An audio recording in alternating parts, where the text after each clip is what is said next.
They thought she was helpless. But a fisherman changed everything. Stay with me till the end, because this story will keep you on edge every second. My name is Anna, and that morning I only wanted a quiet walk by the shore. The sea was calm, the breeze gentle, and for a moment it felt like the world had finally slowed down. But in the blink of an eye everything shattered. 3 men stepped out from behind the rocks, their eyes sharp, their voices rough, and before I could run, they surrounded me. Fear gripped me so tightly I could hardly breathe. And then, out of the glare of the rising sun, I saw him, a fisherman, tall and steady, his clothes damp from the sea, his eyes locked straight on the men who held me. He wasn't armed, yet there was something in his presence that made them falter. For the first time, I felt hope spark inside me. The bandits laughed at first, mocking him as if he were nothing more than a simple man from the shore, but the way he stepped forward silenced their arrogance. His shoulders were broad, his movements calm yet certain, and when he spoke, his voice carried like the crash of waves against stone. "Leave her. Now." One of them snarled and lunged, but the fisherman was quicker. He caught the man's arm and twisted, sending him sprawling into the sand. The others hesitated, glancing at each other, but I could see the shift in their eyes, the false courage fading as they realized this wasn't the easy prey they imagined. I stood frozen, torn between fear and awe, my heart racing not just from the danger but from the way he shielded me so naturally, as if protecting me was the only thing that mattered. The second man rushed him, fists raised, but the fisherman sidestepped with the grace of someone who had wrestled the sea all his life, and in one swift motion, knocked him to the ground. Only one remained, his confidence crumbling, and though he growled something under his breath, he didn't dare move closer. The fisherman's eyes stayed locked on him, sharp and unyielding, until the last man cursed and ran back into the trees. Silence fell over the shore, broken only by the crash of waves and my uneven breathing. He turned to me then, his gaze softening, and for the first time I could finally breathe again. "You're safe now," he said quietly, and those words wrapped around me like a lifeline. I could hardly believe it was over. My knees felt weak, the sand shifting beneath me as if the ground itself wasn't steady anymore. He noticed immediately, reaching out with rough, calloused hands that had known the weight of nets and ropes, but now held me with a gentleness I'd never felt before. His touch was firm, reassuring, and when our eyes met, I saw no trace of fear in him, only calm strength, as if this moment was nothing compared to the battles he had already fought against the sea. "Come on," he said softly, steadying me on my feet, "we need to get you away from here." I nodded, though words wouldn't come. My throat was too tight with everything I wanted to say but couldn't. We began walking along the shore, his presence a wall between me and the shadows still clinging to my thoughts. As the rising sun painted the water gold, I realized how close he stayed, every step measured to keep me safe. My heart pounded, not only with the remnants of fear but with something new, something that sparked each time our shoulders brushed, each time I caught him glancing at me to make sure I was still steady.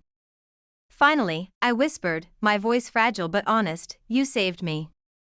He looked at me then, truly looked, and in his eyes I saw something I didn't expect, not pride, not relief, but a quiet intensity that made my breath catch. "No," he said firmly, shaking his head. "I just did what I had to. But you're stronger than you think." Those words lingered inside me, glowing warmer than the morning light, and I knew my life had just shifted in ways I could never turn back from. We walked further along the coast, the cries of gulls above us and the rhythmic crash of the tide our only witnesses. My pulse was still racing, but with each step beside him, the chaos in my chest began to settle, replaced by a strange warmth that I couldn't ignore. His hand never left mine, rough and strong, yet careful as if he feared I might slip away. The sunlight broke fully across the water now, gilding the waves in fire. I stole a glance at him, the wind tugged at his damp shirt, his jaw tense but his eyes softer whenever they flicked toward me. He looked like a man carved by the sea itself, unyielding, enduring, impossible to bend. And yet, when he looked at me, there was something almost tender in his gaze. I found my voice again, quieter than the waves but steady. "If you hadn't come," my throat tightened, but he stopped walking, turning toward me. His hand gently squeezed mine. I was always going to come, he said simply, as if fate had left him no other choice. His words struck deeper than the morning air, warming something in me that had been cold for too long. For a moment we just stood there, the ocean stretching endless behind us, the danger already fading like footprints in the sand. And though I knew the memory of that night would haunt me, I also knew something stronger had begun here, something born not of fear, but of the way he had stepped into the darkness and pulled me back into the light. The path curved into a quieter stretch of beach, where the cliffs shielded us from the wind, and for the first time since it all began, I felt completely away from danger. My hand was still in his, and though neither of us spoke, the silence between us was alive, not empty, but filled with the echo of what had just happened, and the weight of what lingered unsaid. He finally stopped near a cluster of rocks where the waves lapped gently at the shore. He turned to face me, his dark hair damp, his chest rising and falling with steady breaths. There was no trace of the fight in him now. Instead, his gaze held a quiet focus that made my heartbeat quicken all over again. "You don't need to be afraid anymore," he said, his voice low but unwavering. "I won't let anyone touch you." The words sent a shiver through me, not from fear but from the certainty with which he said them. No one had ever spoken to me like that, not as if I were fragile, but as if I were something worth fighting for. I swallowed hard, my throat dry, and whispered back, "Why would you risk yourself for me? You didn't even know me." He studied me for a long moment, then shook his head slowly. "Sometimes you don't need to know. Sometimes you just feel it here." He touched his chest with his free hand, right over his heart, "and you can't turn away." The wind tugged at my hair, the sea roared softly behind us, but in that moment it was only his words that mattered. My fear dissolved into something else entirely, something warmer, something that made me step closer without even realizing it. I felt the pull before I even understood what I was doing, one step closer, the sand shifting beneath my feet, the space between us narrowing until I could see the salt still clinging to his skin from the sea.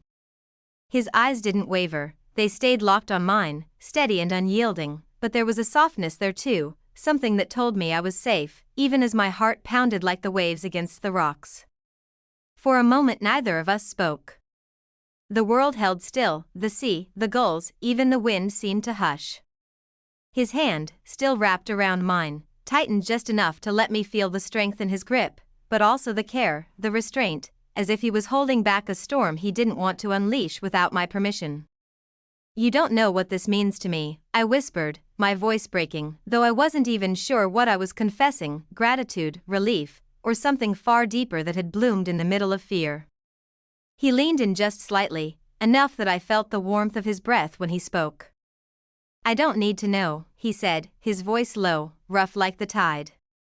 "I just need to know you're here. That's enough." The truth in his words struck harder than the terror I had faced hours earlier. And in that fragile moment, I realized it wasn't just survival that tied me to him, it was the way he had stepped into my nightmare and turned it into something I would never forget. The air between us grew heavier, charged with something I couldn't put into words, yet I felt it in every beat of my heart. He hadn't moved closer, not really, but the way he looked at me made the world shrink to nothing but the space we shared. His gaze carried the weight of the ocean itself, deep, steady, and endless, and I found myself drowning in it willingly. The fisherman's hand lifted, slow and deliberate, his rough fingertips brushing against my cheek. It was the gentlest touch, a stark contrast to the violence I had just escaped, and it nearly undid me. My breath caught, my body leaned into his palm before I even realized, seeking more of that warmth, more of the safety that radiated from him. "You're trembling," he murmured, his thumb grazing along my jaw. "I'm not afraid anymore," I whispered back, surprising myself with the steadiness in my own voice. "Not with you here." For the first time, his expression softened into something like a smile, small, fleeting, but real. The kind of smile that felt like a promise. Behind us, the sea roared on, eternal and untamed, but within that cove I felt something entirely different, quiet, certain, inevitable. Whatever had begun in the chaos of that morning wasn't ending here. It was only just beginning. His hand lingered against my skin, warm and grounding, while his other still held mine, anchoring me as though I might drift away with the tide. I didn't move, didn't want to, every fiber of me was caught in that moment, in him. The fisherman looked at me with a steadiness that made it impossible to look anywhere else, and I realized I'd never been seen this way before. Not as someone broken, not as a victim, but as a woman who mattered. The silence stretched, filled only by the rhythm of the waves and the rush of blood in my ears. Then he spoke, his voice low and sure, "Whatever happens next, you won't face it alone. Not while I'm here." Something inside me gave way at those words, the last fragile piece of fear dissolving. My fingers curled tighter around his, answering without hesitation, and the faint smile that touched his lips told me he understood. I stepped closer, so close that the warmth of his body brushed against mine, and for the first time since the nightmare began, I felt whole again. The sea behind us roared and shimmered, but all I heard, all I felt, was him, his presence, his promise, his quiet strength. In that moment, the world wasn't about fear or survival anymore. It was about what had been found in the wreckage of danger, a bond neither of us had expected, but both of us knew we could never let go. His arms finally wrapped fully around me, pulling me against his chest, and I sank into that embrace as if it had always been waiting for me. The steady beat of his heart against my ear calmed the wild rhythm of my own, each thud telling me I was safe, that I belonged here. His scent was salt and wind and something warm that made me feel rooted, as if the sea itself had offered me shelter in the form of this man. I closed my eyes, letting the moment wash over me, the roughness of his shirt beneath my cheek, the strength in his hold, the way he breathed slower now, as though protecting me wasn't just duty but something he needed as much as I did. "You don't know what you've done for me," I whispered, my voice breaking in the quiet. He pressed his cheek lightly against my hair, his words rumbling low and certain. "I didn't do it for thanks. I did it because I couldn't stand the thought of you facing them alone." My chest tightened, my fingers gripping the fabric of his shirt as though to anchor him closer.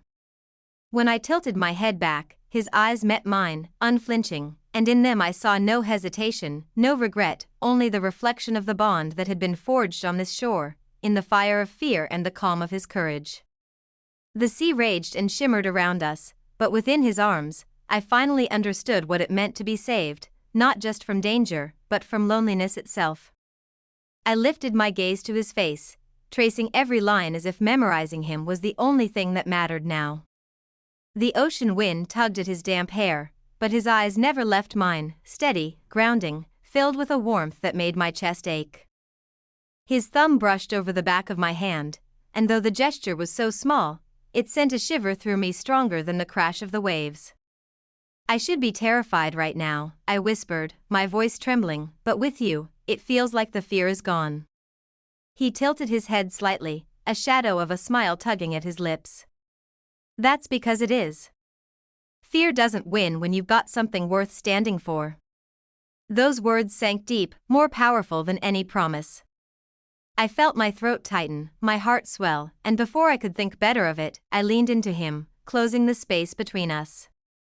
He didn't move at first, as though giving me every chance to step back, but when I stayed, when my fingers curled into his shirt, his arms tightened around me with a certainty that told me everything. The world beyond that cove disappeared, the bandits, the nightmare, even the sea itself. There was only his heartbeat against mine, his strength circling me like the tide, and the sudden, undeniable truth that I wasn't just safe. I was found.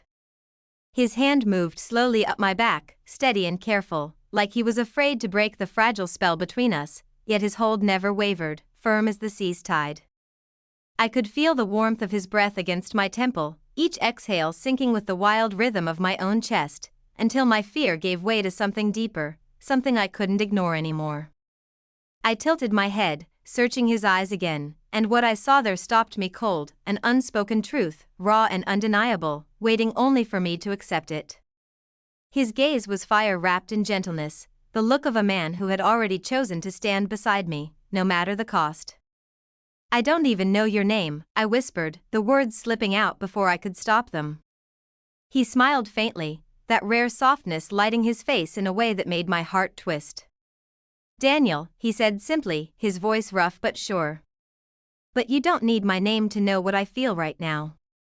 The sound of it lingered in me, solid and real, like a piece of driftwood washed onto shore after a storm, something to cling to, something that meant survival. I swallowed hard, my fingers tightening on his shirt, and for the first time I allowed myself to imagine a world beyond this moment, one where his arms weren't just protection, but home. Daniel's name echoed in my mind like a vow, and the way he spoke it, calm, steady, almost reverent, made me feel as though it belonged to me now, woven into my heartbeat. His hand stayed against the small of my back, keeping me close, as though the world might try to take me again if he let go even for a second. The warmth of his touch sank deeper, chasing away the last remnants of cold fear that still clung to me. I lifted my chin, our faces so close I could see the flecks of gold in his eyes, the faint trace of salt still drying on his skin. My voice was barely a whisper. "Daniel, you're the only reason I'm standing here." He shook his head gently, brushing a loose strand of hair from my cheek with his rough fingers. "No. You're here because you fought through it.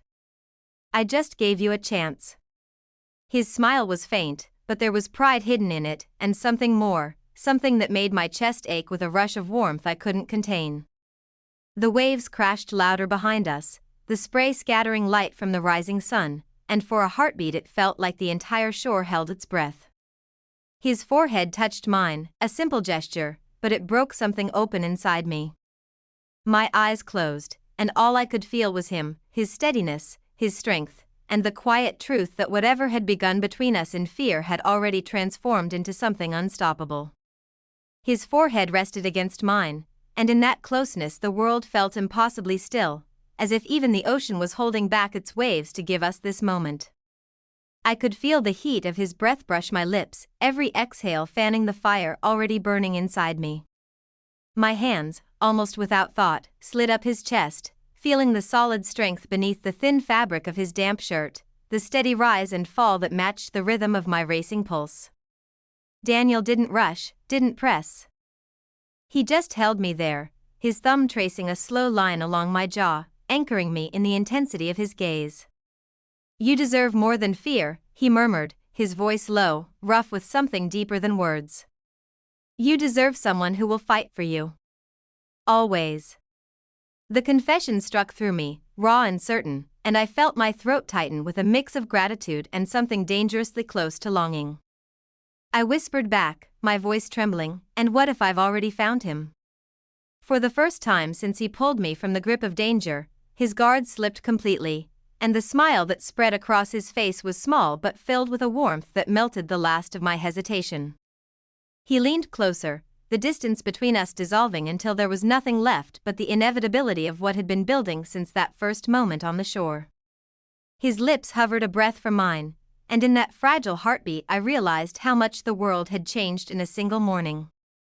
I no longer saw the shadow of the bandits in the trees or felt the chill of fear clinging to me. I felt only him, the strength in his arms, the calm in his eyes, the promise wrapped in his presence. My hands tightened on his chest as if to keep him there forever, afraid he might vanish like a dream. Then he closed the space, his mouth meeting mine with a tenderness that stole the air from my lungs. It wasn't hurried, it wasn't desperate, it was steady, certain, the kind of kiss that said more than words ever could.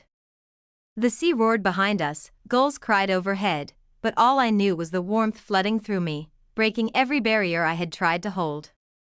When he pulled back just enough to look at me, his thumb brushing along my cheek, his voice was soft but unwavering. "You're safe with me. Not just now, always." Tears stung my eyes, but they weren't from fear anymore, they were from the overwhelming truth of what had begun here, on this shore, between a woman who thought she'd lost everything and a fisherman who refused to let her drown. And in his arms, with the sun rising higher and the waves carrying away the darkness, I knew my life would never be the same again. I pressed my forehead to his chest, feeling the steady rhythm of his heartbeat beneath my cheek, and let the sound sink into me like the tide against the shore. For the first time in what felt like forever, I wasn't holding myself together by sheer will, he was holding me, strong and unshakable, as though the world itself couldn't touch me anymore. His hand stroked slowly along my back, reassuring and grounding, each movement telling me without words that I belonged here. The fear that had haunted me melted into something new, something warmer, fuller. I lifted my head, meeting his eyes once more, and what I saw there took my breath away. No hesitation, no doubt, just a fierce, unwavering devotion I hadn't known I was searching for until this moment. "Daniel," I whispered, tasting the name like it had always been mine to say. "I don't want to go back to the life I had before this." His jaw tightened, his thumb brushing over my lips in a gesture so tender it made my chest ache. "You won't have to," he said, voice low, certain. "Whatever happens from here, you won't face it alone."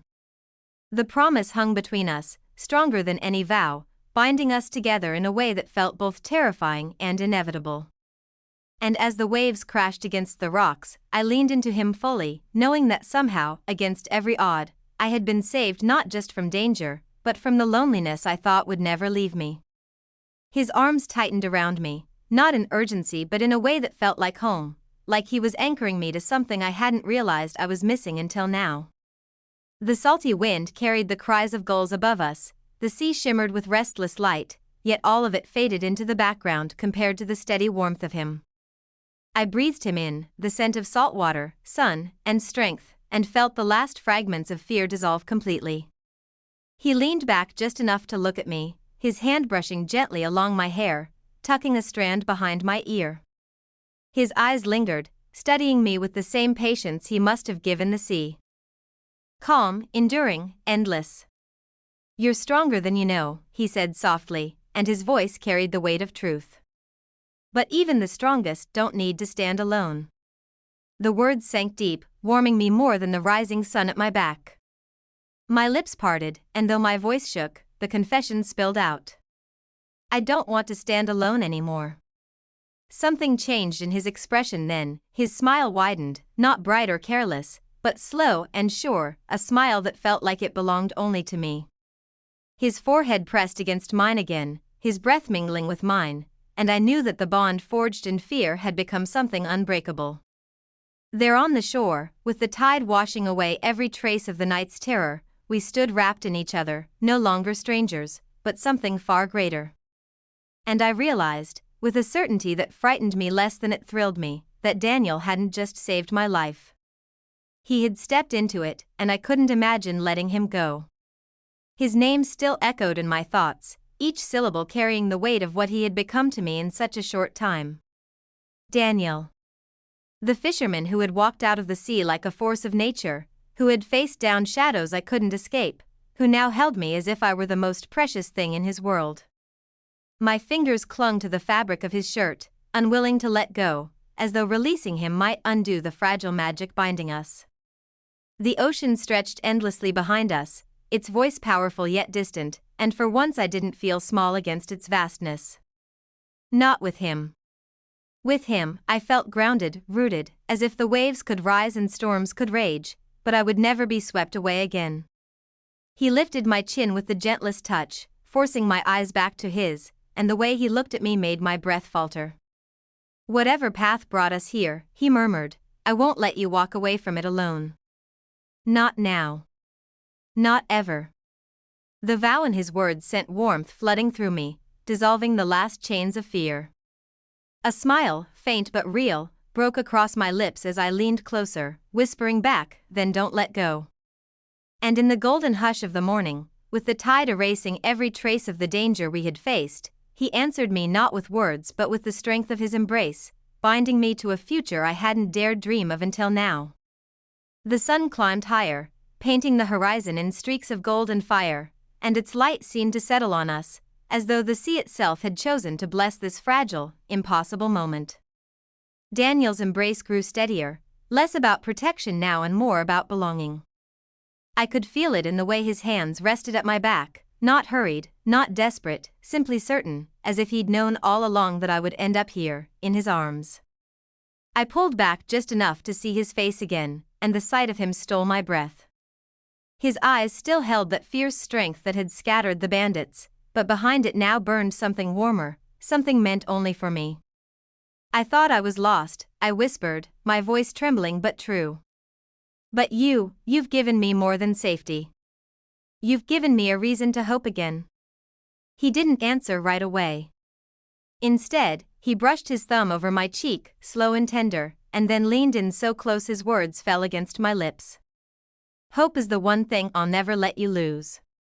The promise sank deeper than any tide, and as his forehead rested against mine, I understood that whatever storms lay ahead, this bond between us would hold fast. On that quiet, endless shore, where fear had once threatened to claim me, something far stronger had risen in its place, something that would carry us both forward, no matter where the sea might lead. His words lingered in the air, wrapping around me more securely than even his arms. I searched his face, every line etched by sun and sea, every shadow telling the story of a life lived with quiet strength, and I felt something inside me settle, as if I had finally found the place I had been searching for without knowing it. The cries of gulls echoed above us, the tide whispered against the sand, and yet the world felt hushed, suspended between heartbeats. I let my hand drift upward, fingers brushing along his jaw, rough with stubble, warm beneath my touch. He stilled, eyes locked on mine, as though that single gesture held more weight than anything either of us had said. "You don't even realize what you've done," I murmured, my voice breaking. "You didn't just save me from them, you saved me from myself, from the fear I thought I'd never escape." Daniel's gaze softened, and for the first time, I saw the vulnerability beneath all that strength. "Then let me keep saving you," he said quietly. "Every day, in every way you'll let me." The simplicity of it undid me. My chest tightened, my eyes burned with tears I didn't fight, and I nodded slowly, unable to speak. His arms drew me closer once more, and as the sea shimmered in the morning light, I knew the truth with absolute clarity. I hadn't just been rescued. I had been found. Daniel held me tighter, and in his arms the trembling in my body finally stilled. The waves crashed and retreated, carrying away every trace of fear as if the ocean itself wanted to erase the night behind us. I breathed in deeply, filling my lungs with salt and safety, with him. My cheek pressed against his chest, I listened to the steady thrum of his heart, strong, certain, like the anchor I hadn't known I needed until now. When I lifted my face again, the sun was high enough to cast his features in warm light.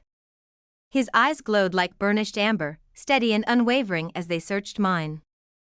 "Whatever path brought us here," he murmured, his voice low but sure, "it wasn't by accident. Some things, they're meant to be." I felt my breath hitch, the world narrowing until there was only him. "Meant to be?" I whispered, my voice caught between disbelief and longing.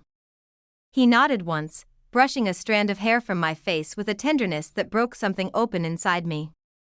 "From the moment I saw you on that shore, I knew I couldn't walk away. Not from you." The confession silenced everything inside me, no fear, no doubt, only the certainty that this man had not only pulled me out of danger, but out of the life I thought I was destined for. In his arms, with the sea singing its eternal hymn behind us, I realized I hadn't just been saved. I had been chosen. The weight of his words sank deep, stirring something I had long buried, the aching need to be seen, not just as someone in danger, but as someone worth staying for. My lips parted, but no sound came. All I could do was cling to the truth in his eyes, to the raw sincerity that left me trembling more than any fear had. Daniel's thumb brushed gently along my cheek, tracing away the dampness he found there. "You don't have to speak," he whispered, his voice rough but soft, like the tide pulling against the shore. "I can see it already." My chest tightened, my throat burning as I finally managed to breathe out. I thought I'd been forgotten, left behind. His jaw flexed, and he shook his head slowly, pulling me closer until I felt the warmth of him sink into my very bones. "Not anymore. Not while I breathe." The words were a vow, carved in salt and sunlight, and they shattered the last of my walls. I pressed my forehead against his, eyes closing as the world tilted into silence. Around us, the sea roared and the gulls cried, but all I heard was his heartbeat, steady and strong, binding me to him in a way that felt eternal. In that moment, I understood fate hadn't abandoned me. It had brought me here, to him, and to the promise that I would never face the darkness alone again. The tide crept closer, frothing white at our feet, as if the sea itself wanted to fold us into its endless rhythm. Daniel didn't move away, didn't loosen his hold. Instead, he bent just enough so his forehead rested against mine, his breath mingling with mine, warm and steady. I could feel the power in him, the unshakable strength, yet in this closeness he was gentle, almost fragile, as if the moment mattered more than anything else. "I won't let the world touch you the way it did today," he murmured, his voice raw, edged with a fierce promise. "If danger comes, it will have to face me first." My eyes stung, tears threatening again. But this time they were not born of fear. They were born of the certainty that this man, this fisherman who had walked out of the sea like fate itself, would never let me be lost again. My fingers curled tighter into his shirt, clinging to the rough fabric as though it tethered me to the new life I felt unfurling between us. I lifted my gaze, our eyes locking, and in his I found not just strength, but a depth of tenderness that stole my breath. "Then don't let me go," I whispered, the words breaking free before I could hold them back. His lips curved into the faintest smile, one that carried the weight of a vow. "Never," he said simply.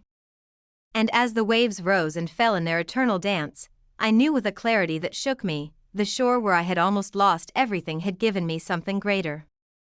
I hadn't just been saved, I had been bound to him, and nothing could undo it.